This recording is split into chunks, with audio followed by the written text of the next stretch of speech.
David Benavidez. Crawford will fight you if he beats Canelo. You can't take Crawford's skill away. You know, you have to give him credit for his skill. He's an amazing fighter. He's an amazing technician in the ring. Benavidez is like 6 foot something. You know what I mean? Then you gonna come in 190, 200 probably. You know what I mean? Like you never know. Like that's a big dude. Like you know what I mean? And he's skilled, man. You know what I mean? So it's like, you know, I might as well go to heavyweight if I fight. Following his win over boxing's leading name, Terence Crawford's camp has turned attention to a new target, David Benavidez.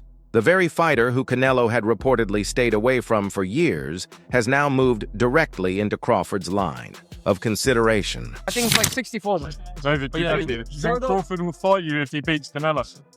Nah, I wouldn't fight Crawford. I'm at 175. Crawford wasn't after Canelo for money, but for legacy and greatness. Now his team is focused on the 168 division's dominant fighter, known as the Mexican Monster. When you want to see Bud fight in this era, that you think, you know what, that'd be a great fight?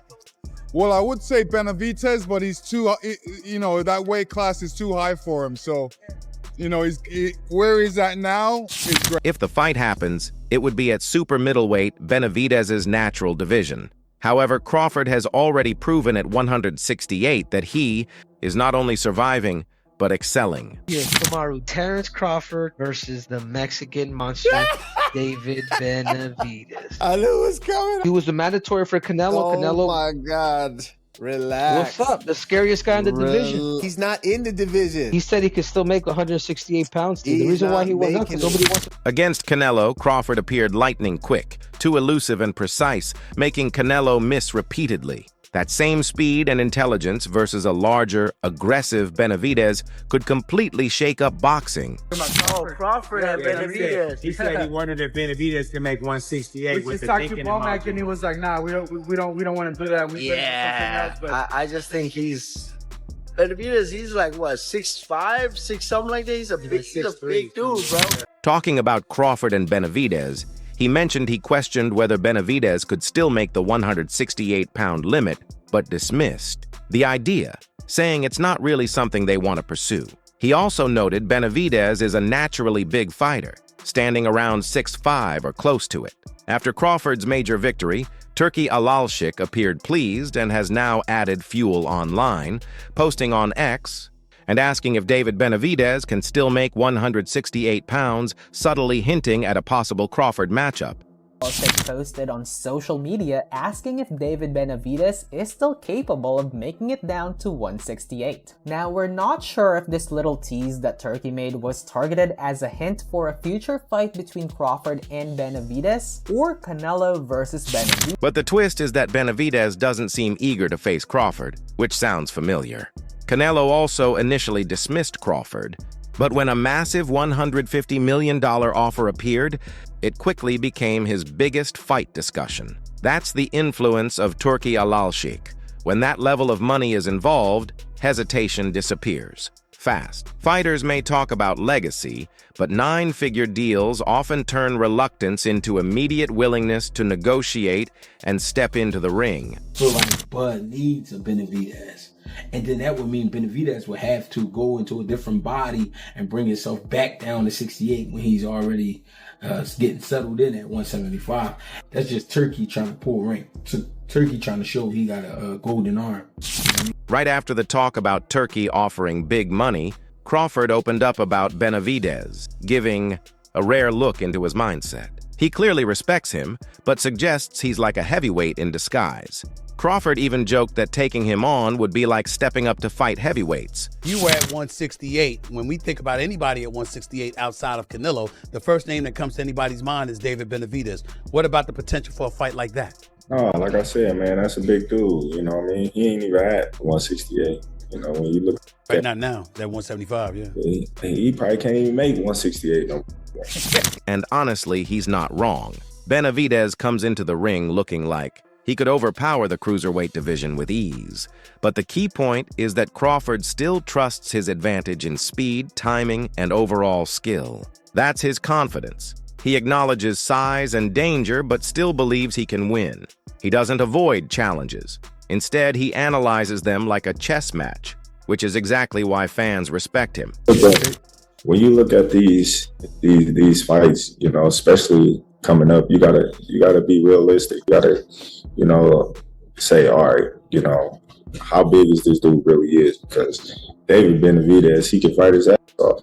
You know, me personally, I believe in my skills and my abilities. I can be big pieces or small pieces, it makes no difference. Crawford believes he controls the board. Looking at Benavidez like a towering figure, he still questions what round he could knock him out in. Only Crawford can treat a fight with such a giant as routine. Just as his comments created buzz about Benavidez's size advantage, Robert Garcia stepped in with a sharp reality check, like someone reminding you at a barbecue that your plate is overloaded. You should have maybe fought Benavidez instead, and maybe that would have been a better fight for him. Who? Benavidez. Oh no, Benavidez would destroy him. Not even close. Just like Benavidez would destroy Crawford. Honestly, hearing him claim Benavidez would beat both Canelo and Crawford was shocking, almost unbelievable. It felt like a blunt reality check without any soft edges. He's essentially saying Crawford is a once-in-a-generation talent, but Benavidez represents a different level of physical force. Even so, it's easy to see how that matchup raises questions, where size and power could challenge Crawford's dominance, while Garcia's delivery makes the statement even more striking. There's no chance. There's no chance. Benavidez is too big, too strong, too fast for these guys. Benavidez would beat these two guys, I would say easy. He didn't even hesitate, shutting it down instantly, like a dad cutting Wi-Fi mid-game. Still, I get it. Benavidez is a monster. But every time people doubt Crawford's size or strength, he proves them wrong with skill and timing. I'd still pay to watch that fight with my last pay-per-view dollar. And like I said, Crawford is one of my favorites of all times now because of what he just accomplished, what he just did. But Benavidez is too big for him, too fast, too strong. I wouldn't even want to see it. Canelo, Benavidez. Robert Garcia already had everyone reacting with his blunt reality check, like a sudden pause in the middle of a barbecue conversation. Then things escalated when Sugar Shane Mosley delivered one of the boldest opinions of the year, suggesting Crawford could even be better than Mayweather. That kind of statement shocked boxing fans instantly. Mosley didn't hesitate either, explaining that while Mayweather is highly technical, Crawford brings versatility, reach, and an old-school style that allows him to fight anywhere effectively. After the fight, Canelo was like, he's better than Mayweather. So, maybe it was just different because Crawford's arms are so long. His arms are really long, so it's kind of hard to hit him. But no, he did everything, man. He's the man. It's hard to fully disagree because Mosley might have a point. Picture the debate chaos. Skip Bayless stressing, Max Kellerman crafting long speeches, and barbershop arguments exploding everywhere.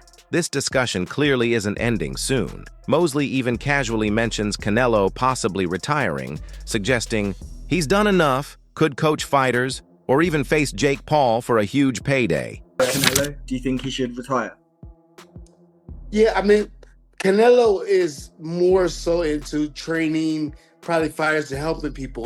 Like he already did what he needed to do. There's nothing really more he can do in the sport. Only in boxing do conversations shift from GOAT debates to Canelo potentially facing Jake Paul for massive streaming numbers.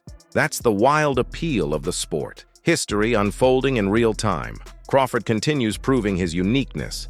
Mayweather's legacy still casts a long shadow, and Mosley delivers honest takes with confidence. If Canelo ever fought Jake Paul, the internet would likely crash instantly, creating the kind of unpredictable chaos boxing fans secretly enjoy. Would you think Bud would retire? I didn't actually ask you that. Do you think Bud could call it a day? He probably will retire for a year, maybe. If he does, a year or 2 years like that, right? A year. But he's coming back. Yeah. He's coming back. He's a fighter. He's coming back. Right after Shane Mosley's bold claim about Crawford being potentially better than Mayweather, Simon Jordan stepped in with a very business-focused perspective. He pointed out the financial gap, noting Canelo left Las Vegas with around $150 million, while Crawford earned about $50 million after making history. Though $50 million is still life-changing money, the contrast is clear. It highlights how boxing rewards not only skill, but also star power and global marketability when it comes to earnings.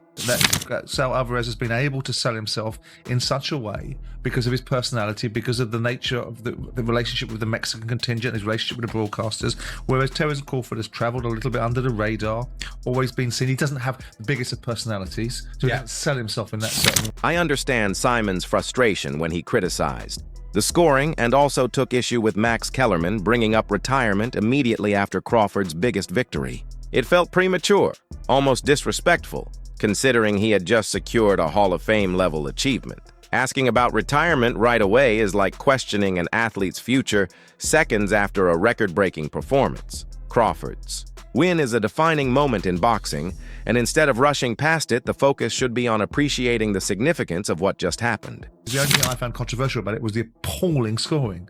I don't know how anyone, I mean, the AI scoring was just as bad because it came out of a draw, but the actual, this wasn't a close fight. Well, the AI scoring, you're right. It was a draw. The AI is meant to be the ultimate judge. Yeah. 114, 114. No, the other judges scored it 115, 113.